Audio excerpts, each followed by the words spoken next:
абай құнанбай күз. Сұр бұлт түсі суық қаптайды аспан, көз болып дымқыл тұман жерді басқан. Білмеймін тоңғаныма, тойғаныма, жылқы ойнап бие қашқан, тай жарысқан. Жасыл шөп бәйшешек жоқ бұрынғыдай, жастар күлмес, жүгірмес, бала шулай.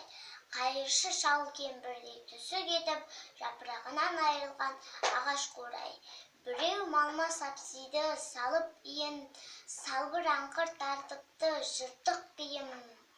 Енесін ертіп шута жібін, жас қатындар жыртылған жамай дүйін. Қастырына қатарланып қайтса бермен, астында ақ шомшы жыл ол бір керуен. Қай ауылды көрсең де жабырқаңқы, күлкі ойын көрінбейді сейіл серуен.